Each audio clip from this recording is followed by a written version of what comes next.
So, hello everybody.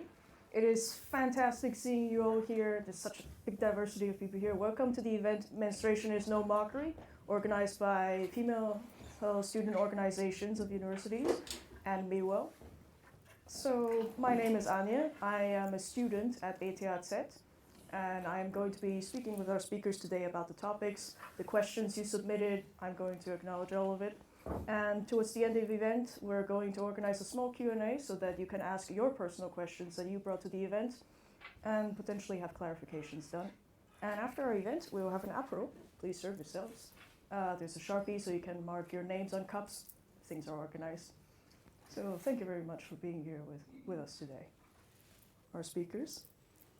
Hello, I'm Dr. Isolde Semm. I'm a gynecologist here in Zurich. I am originally from Ireland, and I have been in the German-speaking world for the past 35 years, where I did my training in Germany and my basic training, and I've been here in Zurich for 9 years. And it's really a great honor and pleasure for me to be here and to help you in any way I can, so feel free to ask me anything. Yes, so my name is Katharina. I am 29 years old now, and I arrived from Hamburg today, so I had a long travel time because of delays of Deutsche Bahn for sure. And I'm a fertility educator and a coach for natural family planning, which is like a method to track your menstrual cycle based on your cervical mucus and basal body temperature to, first of all, check whether your menstrual cycle is healthy, but also to define or to determine your fertile and infertile days in the cycle, and you can use that information either for getting pregnant or also for preventing pregnancy. And I am the founder of Ovulista, which is an online platform where you can do online courses, webinars, and also inform yourself about the menstrual cycle and natural family planning methods. Thank you for presenting. So today we're going to just be talking about ourselves, basically. So menstruation, what is it? We talk about menstruation, like the 5 or so days that we typically talk about. But there's also more than just menstruation that we want to talk about today, which is more so the cycle, the hormonal cycle that menstruating individuals go through. It's not talked about enough, no. Like, personally, I only think about the 5 days that's going on. And the 5 days are hell. I'm on the last of it. We talk about PMS, premenstrual symptom. What does the other part of the cycle do to like menstruating individuals' bodies? Like, how relevant is the rest of the cycle that is unfortunately ignored to you both? Okay, I can start with that one. So I think whenever you ask a person like what they think of, when you ask them, hey, what do you think about the cycle? They always come with menstruation first because it's kind of the most obvious event that we see, but there's a lot more going on for sure. So I think when you just think of what's the goal of the menstrual cycle, it's not that you have a bleeding every month. It is to have an ovulation, right? So that you could potentially get pregnant, because the menstrual cycle is for our fertility and for humankind to continue. So this is kind of what I think is the central event of the menstrual cycle. It's the ovulation. This is why also some organizations even say we should call it ovulatory cycle instead of menstrual cycle, because this is like the key event. And often we don't really look at this event so much because we can't see it.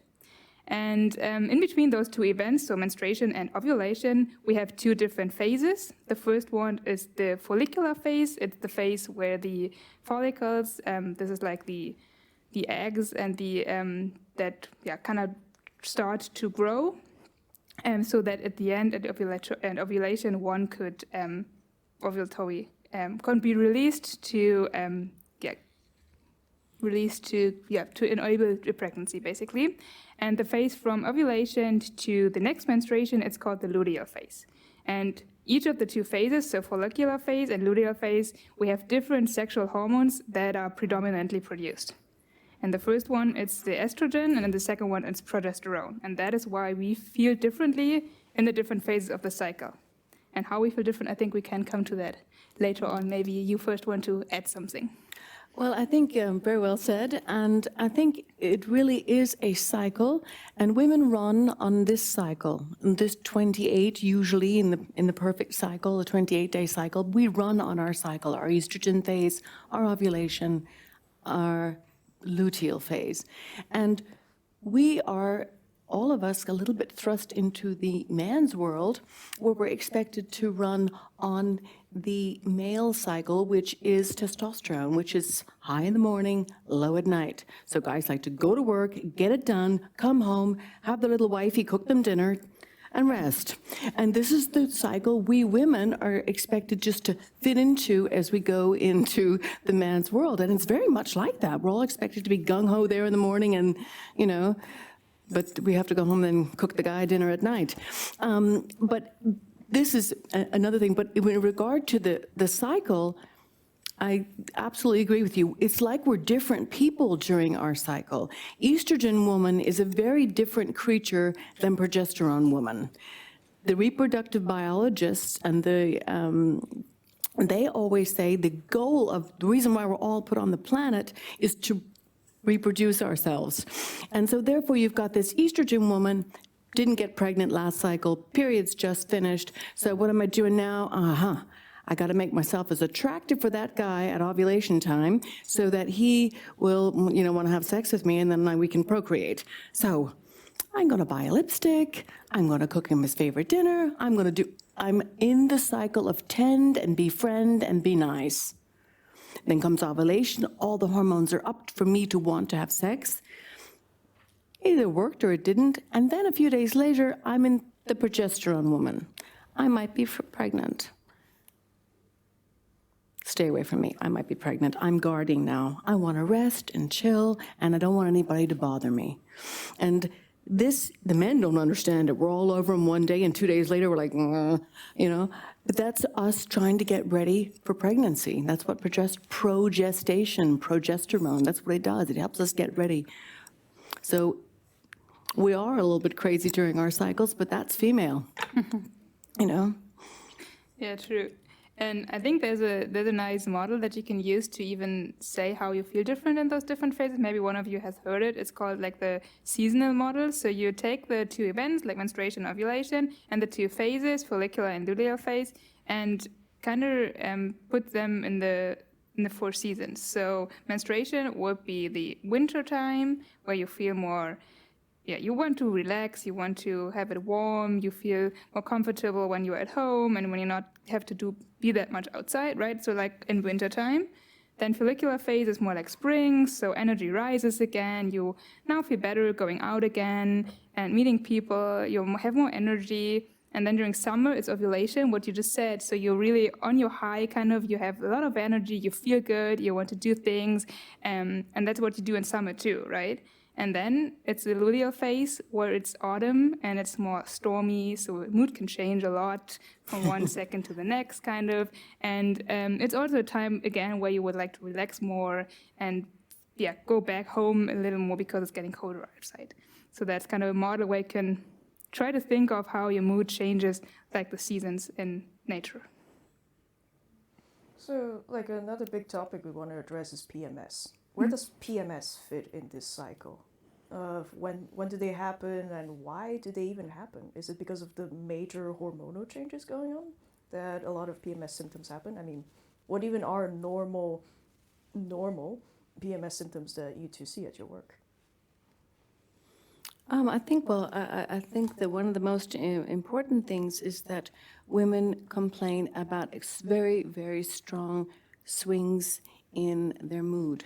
And they're a little bit more grumpy. And they're a little bit, in a very extreme forms, you can almost have depression. I mean, it's extreme. What happens is, when you have had your ovulation, you come from this kind of high of estrogen, and then right after the ovulation, the estrogen collapses down. Estrogen is your female happy hormone. And then there's a little bit of a height, again, in the second half of the cycle of estrogen, goes back up, but not as high as in the beginning of the cycle. And then when it comes crashing down again, and your progesterone has been on the rise, you have this dominance of progesterone getting you ready for being pregnant. And at the very end of the cycle, the progesterone goes down. That's what brings on menstruation. And when the progesterone's falling and the estrogen's falling, it's like a loss. And therefore, you start your hormones. Never forget, we have estrogen receptors and progesterone receptors in our brain, and they very much affect the production of neurochemicals in our brain. Serotonin, I'm sure you've heard of it, it's our happy hormone. It is directly linked to estrogen. When your estrogen is up, your serotonin is up. This is why women in the menopause, when they go down, when they lose their estrogen, they lose their serotonin, they get depressed. You also have, in the end of the cycle, some women have a little bit of a loss with that dip in estrogen, a loss of serotonin, and they get sad. So this is one of the main cycles, that your brain chemistry is really fluctuating. It's a genuine chemical crash Yes. going on in your brain. Yeah. A train wreck. Well, it can be for many people. Can't hear? Yeah, sorry. This mic is unfortunately not for the room. I'm going to have to speak louder. Thank you for reminding me. This is just for like the camera going on there, because they didn't have enough budget for me, unfortunately. So yeah. No, thank you for reminding me. And I think the other thing with the progesterone phase of the cycle, progestation, people always say, I feel swollen, I feel bloated. Progesterone relaxes smooth muscle in your body. So smooth muscle is the muscle that's involuntary. Your uterus is smooth muscle. We want it progestation. We want progesterone to make the uterus smooth so that it doesn't contract and push the baby out. Also, your bowel has smooth muscles. It relaxes, so you get bloated. Also, your vessels in your legs, the little muscles there, they relax, so you get swollen, your hands get swollen, your face gets swollen, this kind of swelling. This is all due to the hormone dominance of progesterone. And some people just feel constipation. They just don't feel well. And these are some of the typical symptoms people get just before their period. And in extreme situations, breast tenderness, these kind of things, extreme situations, the people get almost what dysphoria, it's called, like they get a true depression. And they even come to me in the practice and say, I can't even stand myself, because I don't recognize this person. And it's more common than one thinks.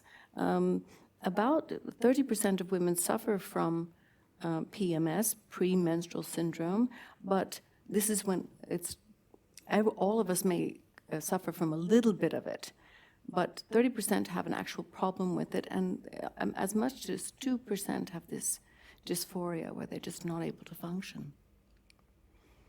Yeah, so I would just like to add that, I think basically every woman at some point might have had some of the PMS symptoms, right? So when I look at you, I think most of you had something prior to the menstruation where they think, okay, I feel different, I have tender breasts, they hurt a bit, I feel more bloated, like all the things you just mentioned.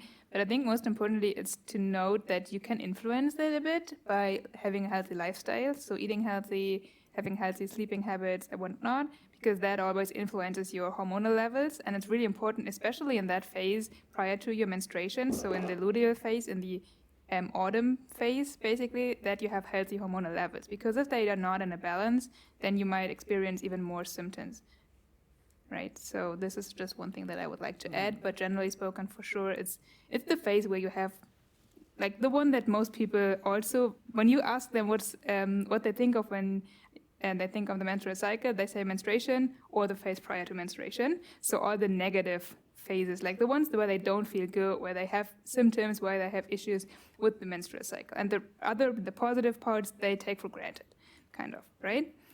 So maybe also for the autumn phase, so the phase where you might have PMS symptoms, it's really important to listen to yourself and to your body, and to also take your time to relax and to accept that it's not the phase where you have the highest energy. Maybe it's one where you should step down a bit and plan different things, do less in sports, take more evenings free, and not plan too many things in your free time, because that often relaxes your whole body, and it's easier then to stand through this phase and not have too many symptoms. So you brought up lifestyles, and you brought up the impacts of these hormones on our muscles.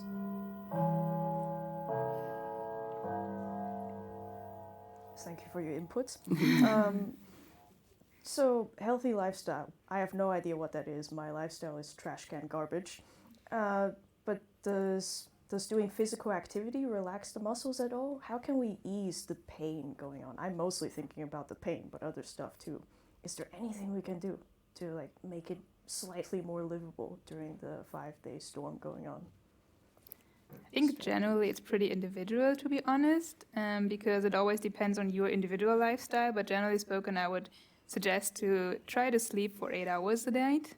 Eat healthy, so eat sufficient food, but more like unprocessed foods, healthy carbs, healthy proteins, not too much sugar. It's okay to have sugar and caffeine at some points, but not too much. Also, caffeine, for example, it's also putting your body into stress mode, and stress is always bad for your hormones, like in any kind of stress. So also your stress management is very important to have a healthy hormonal balance and to also have a healthy cycle. So those would be things that I would suggest to look at. And then sport, for example, it's good. Like you should move yourself roughly 30 minutes a day, which doesn't mean you have to run each day for 30 minutes. Just walking would be fine for sure as well. But you should also not overtrain at some point. So you shouldn't run too much, or at least when you do train a lot, then you should always make sure that you eat sufficient good foods afterwards and have rest days, because also too much sports can be stress for your body. So I think when you think about that and ask that, it's really important to understand that stress is not just having a lot of things to do or feeling pressure, but also eating unhealthy, sleeping too little, having stress or anything with your friends or partners, having too much, train too much. So that's all things that put your body into stress mode. And reproduction, it's not really what your body needs to survive. And when your body is in stress mode, it will try to put all your energy to survive. So the menstrual cycle and the reproductive hormones is something that they would first kind of slow down a bit, at least for some time, and that then can lead to more symptoms afterwards. Yeah. And I think we're programmed in our, since the caveman days, we are programmed as a species when we have stress to deal with it, and we get this adrenaline rush from our adrenal glands. And basically, when we were, out there being cavemen, either the saber-toothed tiger came and chased you, and either he ate you, so you didn't have any more stress, or you got into the cave, boulder before the door, and I'm safe from the saber-toothed tiger. But today, we bring our stress home with us into the cave, with our computers, with our workload, with whatever stresses you. And when we get stressed now, the same thing happens. Our adrenal glands start to increase the production of adrenaline, and they start to increase the production of cortisol. And this causes us to all cortisol, when it goes up, and adrenaline, when it goes up, pushes your other hormones down. And so we get hormone imbalances. This is why a lot of times you might have noticed your period goes kind of crazy when you're under a lot of stress. Also, your prolactin hormone in your brain goes up when you're very stressed. And that stops you from being able to get pregnant because, as you said, your body doesn't... The last thing we want when we're super stressed is a pregnancy. Body says, nope, we're not ready. And so I think that when you're going through your cycle, I think the things you suggested are extremely important. And also, this particularly is about sleep, because sleep is restorative. And we all know that women have twice as much insomnia as men, probably because of men. And we also have twice as much migraine. We also have twice as much depression. And unfortunately, as we get older, we have twice as much dementia as men, because our hormones, particularly estrogen and also progesterone, are so important for the receptors in our brain.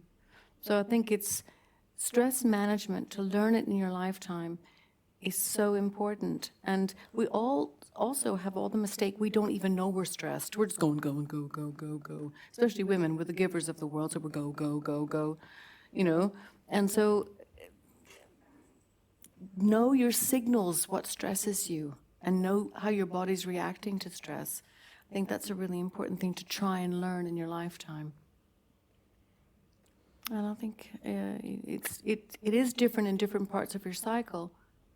But if you know the triggers, and sometimes you can see them in your second half of the cycle, what really upsets you more.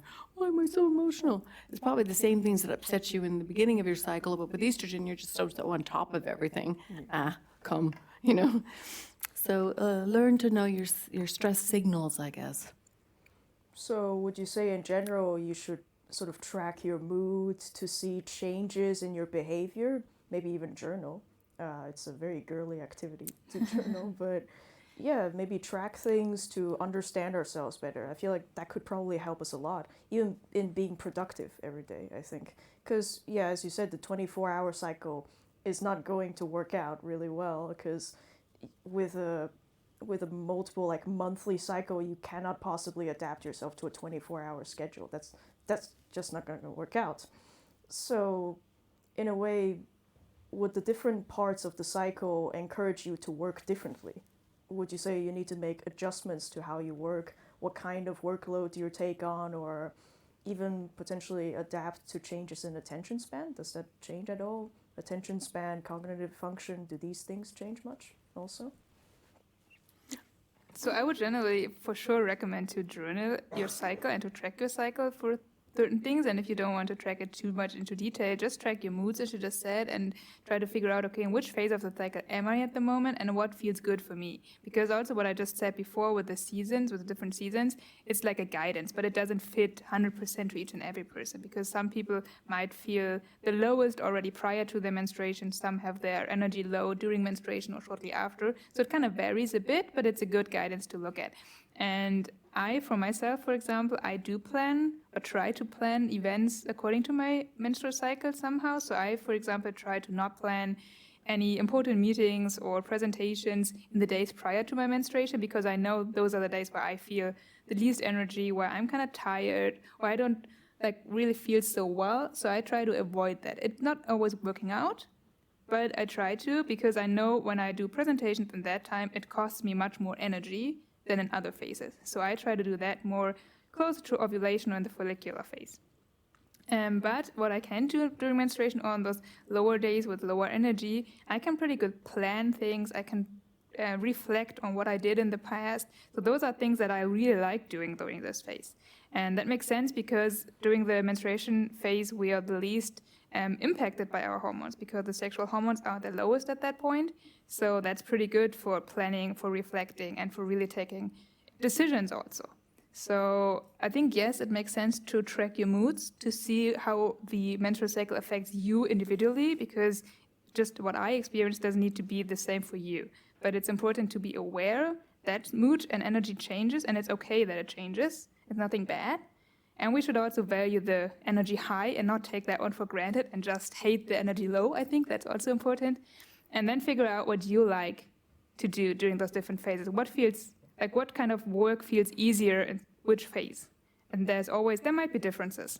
And I think that's a good thing to start living more according to your cycle. So yeah, everything is highly individualized. I mean, like a lot of the questions submitted to us was, am I normal? I mean, is this normal? Am I doing okay? I just want to say, during periods of extreme stress in my life, I've had moments where I completely skipped periods. I did not have my menstruation. And I would skip periods in a very erratic way. My own cycle is like 38 days. And yeah, it's highly personalized, and chronic stress does affect how you menstruate. And pre-existing mental health conditions probably also have a huge impact on how menstruation affects us, and the cycle and everything. Sure.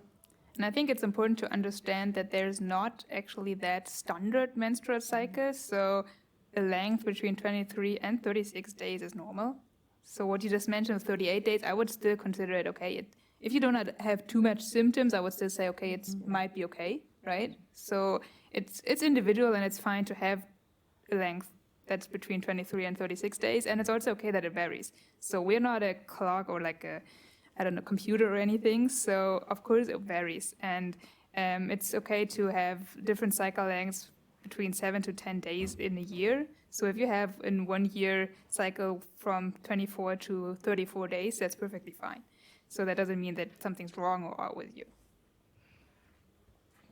And then there are a lot of people who actually don't have their natural cycle. They take the pill, or they have IUD hormones and things like this to stop their periods. Because a lot of people have tremendous problems with their periods, tremendous pain, things like endometriosis, which is when you have the type of tissue that's in the lining of the uterus that grows and sheds every month. When you have that type of tissue in your abdomen, then you have that bleeding inside your abdomen every month, and you have tremendous pain. And so these women need to take something where they actually have to stop their cycles. And they're also very concerned about it because they want, but they're so relieved they don't have the pain that they're thankful for having the pill, or also a progesterone-only product that just lets them have no periods at all. And this is also normal. If you think about 1 in 10 women has endometriosis, then there are things like polycystic ovarian syndrome, where people can have, very, very long cycles, up to months, no periods. And that's 15% of women. So it's a lot of variation into periods and the way people recept them. Now it's very, very in vogue that people don't want to take the pill and they don't want hormones. I'm always laughing because all the young girls don't want hormones, and the minute everyone gets to 50, all they say is, "Can I have hormones?" Please give me some hormones.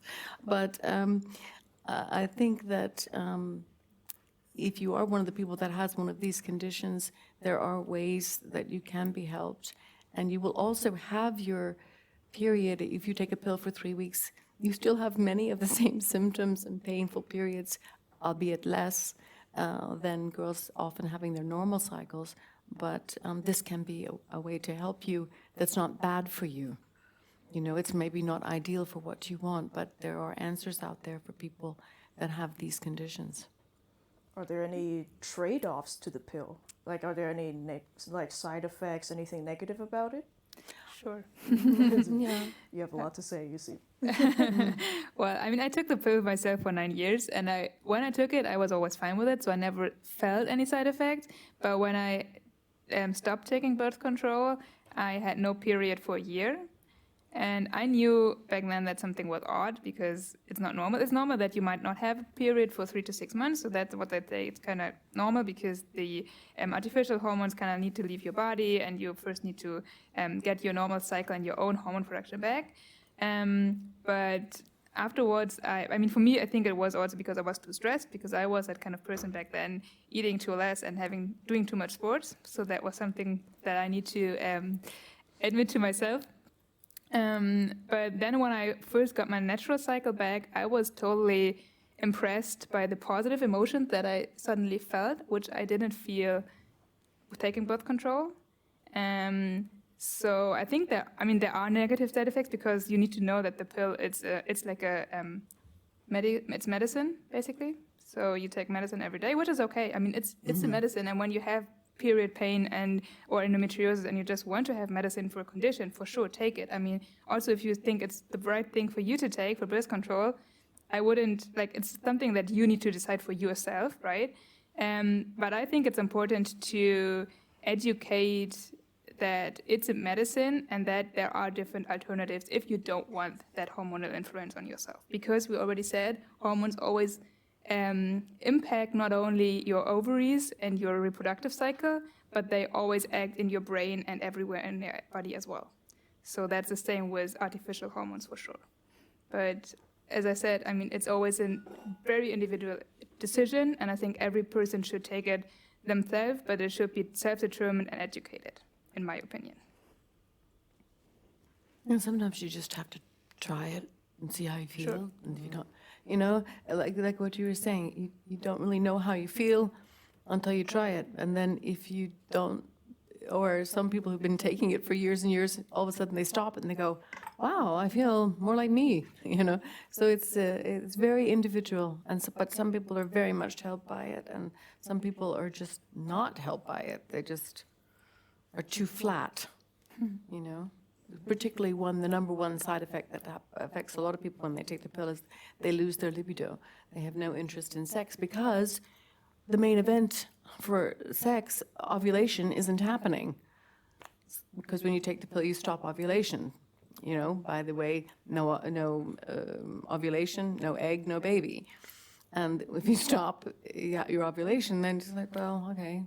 You don't have all these wonderful ballet of female hormones going on. You've got a flat line, you know. And some people who have tremendous problems with these fluctuations, they like their flat line because then they can concentrate and they can, you know, do their homework and not, you know. So I think there's nothing really taboo about them. It's just discover you and discover what's good for you and how you feel. Yeah, I mean, oftentimes it is a taboo topic. This is absolutely a taboo topic in the sense that, yeah, sure, we have education about it, but it doesn't really give us like the coping skills on how to deal with it. Or again, it talks about the 5 days and then nothing else, or it doesn't give any relevant information about it.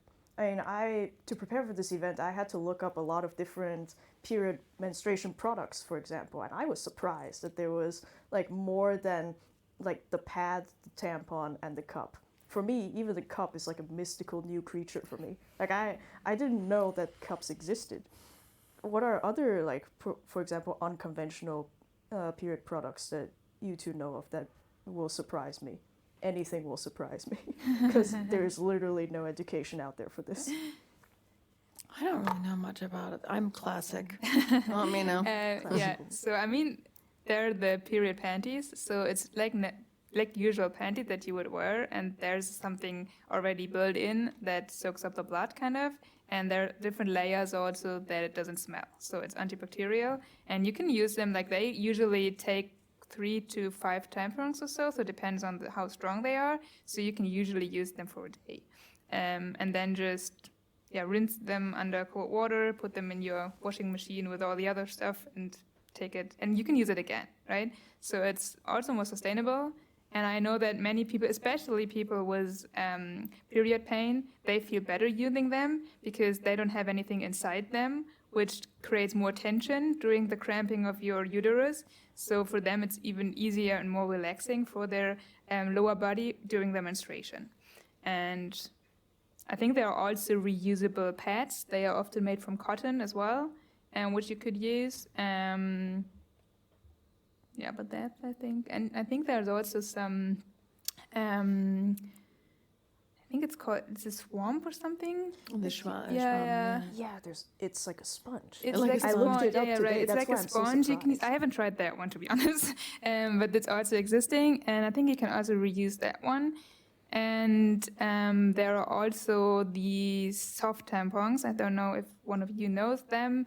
They are also, you can use them, and many people use them, especially when they want to go swimming, and because you don't have that string anymore, and they are they are softer, and they open up above your cervix. But I think that's what I know. Mm-hmm.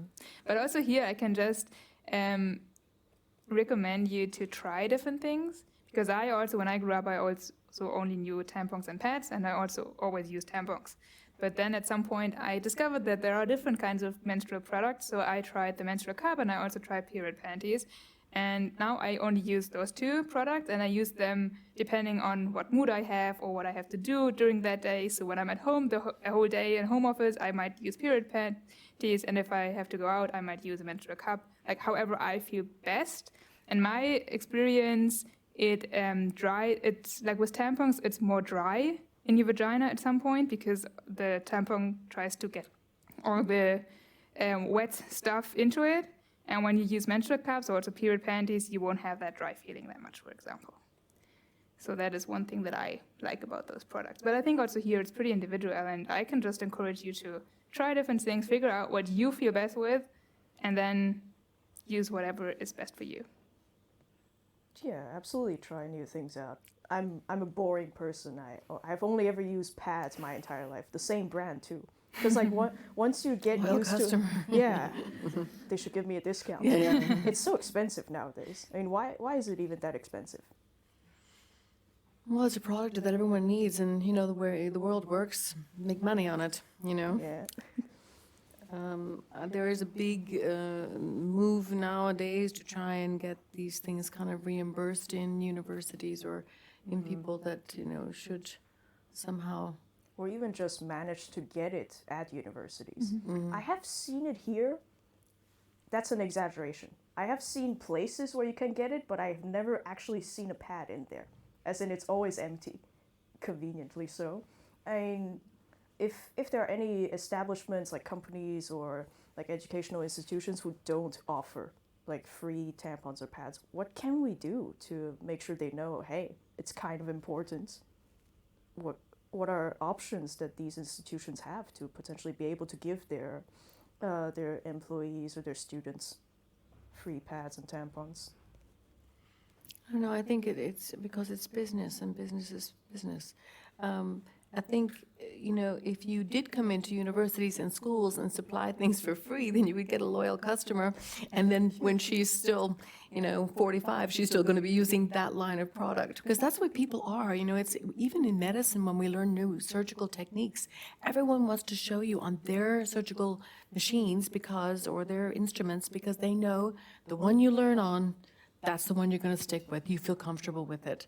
And so this creating the customer loyalty, maybe that would be a way in schools or something to be able to provide products for free, to get people to create a customer loyalty. But to have that these things should be taken care of, I mean, it's just, you can't tell people that it shouldn't be expensive, I mean, I don't know. But it is, in comparison to other Kleenex and things like that, it is relatively very expensive. Yeah, I mean, now, like, there's a name now given for it. It's the pink tax. Like, anything that is targeted towards women, menstrual products, even, like, variants of products that shouldn't exist, but somehow there's a woman version for it, is somehow more expensive. Oh, yeah, just like women's clothing. I am so pissed I have no words. Or men's shoes. Men's shoes are bigger. Why are they, Yeah, and I think also like what you just said, like it's pink tax, yes, but it's also like there's also a word for it called period poverty, which is like that you do not have access or enough money to buy yourself period products. So I mean, in Germany, there's also a lot of women and girls in Germany who are period poverty or face period poverty somehow because they don't have sufficient money, so they would use, I don't know, a different kind of thing, socks maybe, to just catch up the blood somehow. It also exists in Germany, not as much as in other parts of the world for sure. So period poverty is especially something in Africa for sure, but also Asia in some parts, and also Latin America, like where the poorest of the poorest live. And I think that is also one thing why it's so important to have free products also on public toilets. I mean, in Germany, I don't know how it's in Swiss, to be honest, but in Germany we have 2 little public restrooms. So I think that would be one thing that's also very important, to have more public restrooms and to then enable people to get free period products there. I know in Germany there are some NGOs working towards period poverty and to put period products into public restrooms and also universities. And there are also now more and more, like more of the smaller startup companies producing cotton-based and more sustainable period products, also the regular ones, so also tampons and pads. And they are more going into schools and universities now, trying what you just mentioned, placing the products there, because it is for sure something that would make them get more loyal customers. But when you now want to do it here at ATH, I would try to talk to you. I don't know if you have like a diversity management or health department, someone who's responsible for that part at the university level, and try to get them talking to those institutions and companies selling products.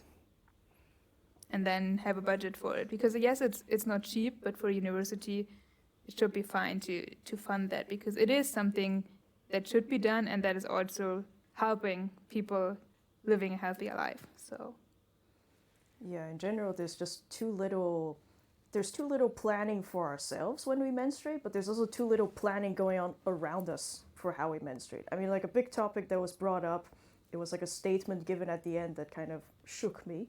The topic is about menstrual leave. I have had situations where I was cramping, I was on the ground, I was dying, and I just had to go home.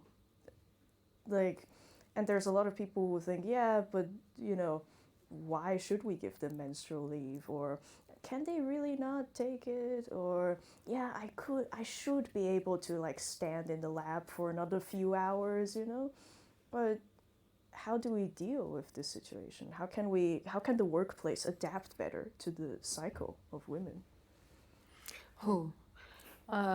Well, this is what we're all trying to achieve, is that when we don't want equality, we just want to be recognized as women. Equality always seems to come down to the pay gap.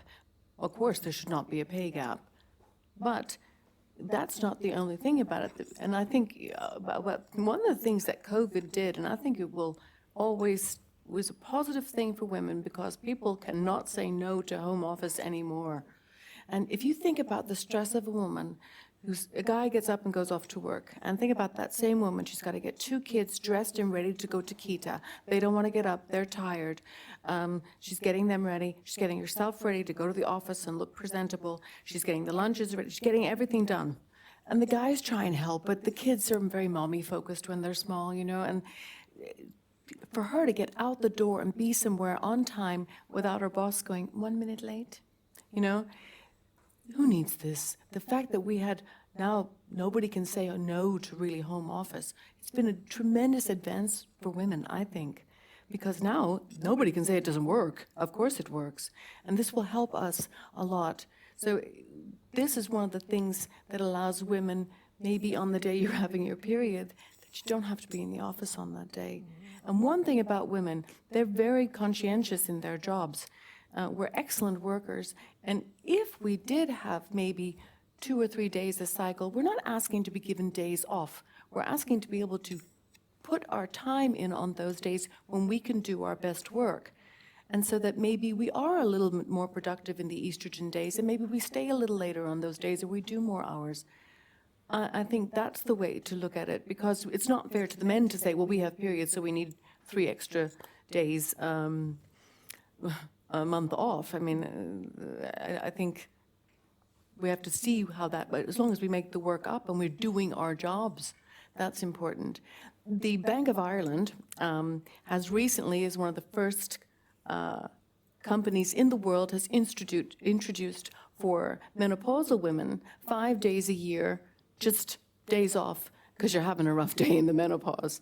And that's because they have so many women in Ireland working between the ages of 45 and 55 going through this, and they have now instituted this menopausal leave, and I think the menstrual leave is going to be part of that. I'm not sure how they construct it, if they have to make up the time or how it works, but we are, as women, I always find we're very fair, and so I think we would not see it as just taking advantage of the situation, but just knowing that we have that option. I've had patients come to me and just say, I'm sorry, I need a signal, I just can't face it. It's too much.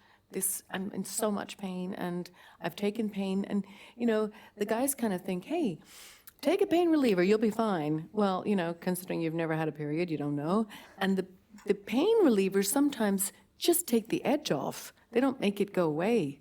And I think masking it or flattening yourself with a pill or just taking a pain reliever is not the way to cure this and make us not women in the workforce. We want to be women in the workforce, and this taboo subject of having periods, it's time for us all to be grown-ups now and accept that we do have this. Yeah, I also think it's most important, like you just said, to have flexibility and to plan according to your cycle, and to have the possibility to do more when you feel like doing more, and to be at home maybe with a hot bottle on your tummy or so during the days where you don't feel so well, and maybe only work for 2 or 3 hours, whatever you can do. Because as you just said, I think women are still willing to do something, but if you just feel totally off that day, it makes sense to take that day off and maybe then just catch up on another day where you have more energy anyway and where you're more productive and the results are better. So I think also there should be an interest in from business side to also enable women to do that. But I think also generally spoken, for sure, it's easier in business world to give that flexibility compared to, for example, when you're a teacher or when you deal with small children in the kindergarten or so, because then for sure it's less easy for you to balance your work throughout your day, because it just, whatever happens, right? But I think in general one thing that we all should do is talk more about it and make sure we understand our needs during the different cycle phases and what we feel good with doing, and then communicate that on a pretty neutral and objective level, kind of. So to say, okay, but this is how I feel and this is what I need to be and to deliver the best results. And I think there's still some education and awareness needed, and I think this is where we should start with. Absolutely. So flexibility is like the key here. There's flexibility in how you organize your days, or your month in this case, and also flexibility in how you think about yourself. A lot of people around me see the menstrual cycle as something that is put upon you, almost like a godly punishment of some sort. It feels like it. And in a way, it doesn't have to be. Productivity has a very specific image, and it shouldn't have, because you can be productive in a variety of ways. You can be productive if you understand how you work. I'm coming at this from like a different perspective than menstruation and cycle. I'm coming this from a neurodivergence point of view. You need to understand how you function as an individual and then adapt to it, and you will achieve what you want to do.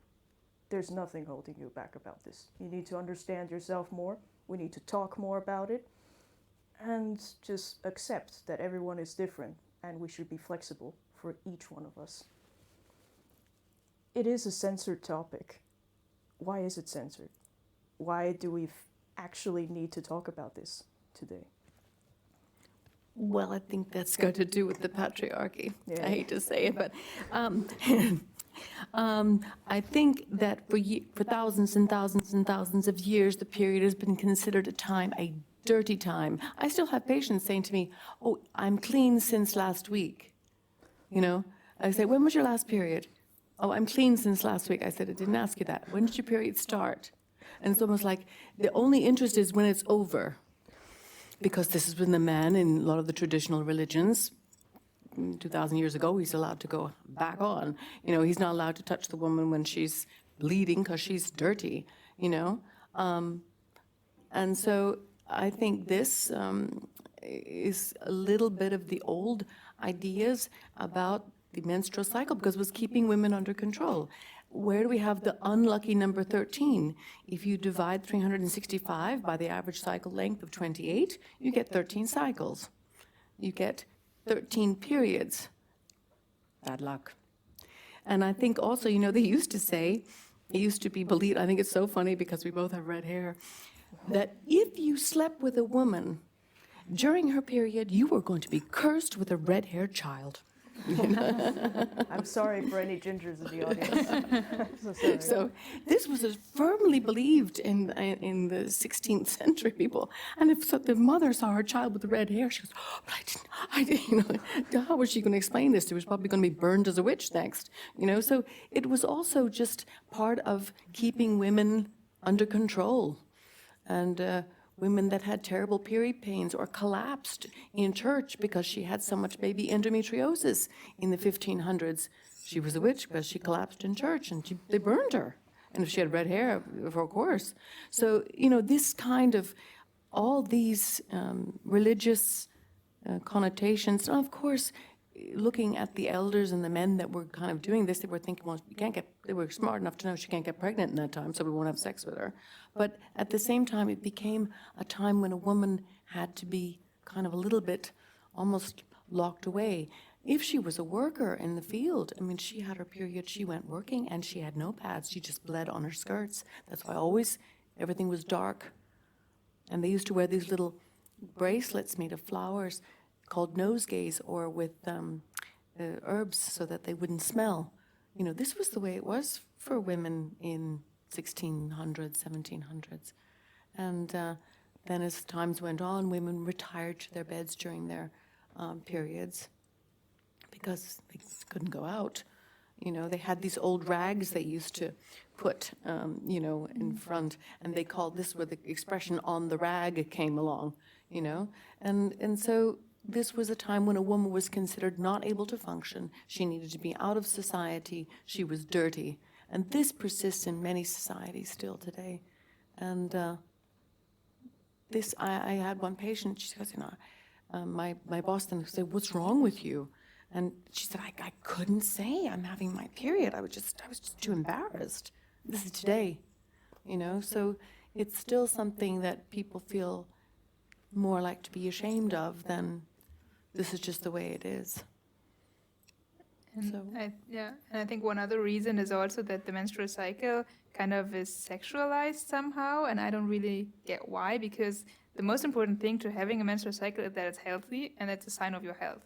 And that is what we should look at it, and not more like from the sexual perspective. I mean, yes, it is for reproduction, for sure, that's the main goal, but still it's your health and it's a healthy sign. And we also talk about other healthy signs, so why not about our menstrual cycle? But Absolutely, I think, in many minds, it's still It's a kinda medical different, I thing. think. Yes, We should for sure. understand, like from this point on, we should understand it's a medical thing. And you're allowed to talk about medical things. I'm allowed to talk about my messed up knee as much as I can about my menstruation. Sure. Both are medical things.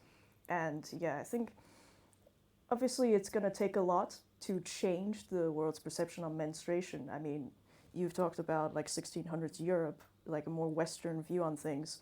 I come from a Chinese background, and in ancient China, all bodily fluids were considered just nasty. They exited the body, so there has to be something wrong with it, for it to exit. And period blood was treated especially bad. It was treated so badly. It was treated as a pollutant, which in that case means that women weren't allowed into holy places because it was considered dirty. It was considered so dirty that they couldn't access holy places or touch holy objects used for rituals. It's really bad. And it's been here for a goddamn while, so it'll take ages to change. My own perception on it is, if you speak out about it first and you treat it like what it is, it's a medical thing, then you're setting the message for other people. It's a medical thing and it should be talked about. That's what I do with a lot of taboo things surrounding like my own identity or what I experience. If you make the first step, it's a medical thing. Well, what are you ashamed of? It's a medical thing. I have a pad on me, yes. It sets the example. I feel like that would be a way we should go on as menstruating individuals to set the example. It is a medical thing. Yes, we should talk about it. We should pay less for it. That's the important point. We should pay less for it. God. But yeah, set an example. And the people who speak out about it first are going to be the people who really set the movement going, and to have everybody, including menstruating individuals, feel just remove more and more of this shame that is accumulated through periods just being treated badly and women being treated horribly and being treated as dirty, as a pollutant, as impure. I think that's a key thing we can take from this. Sure.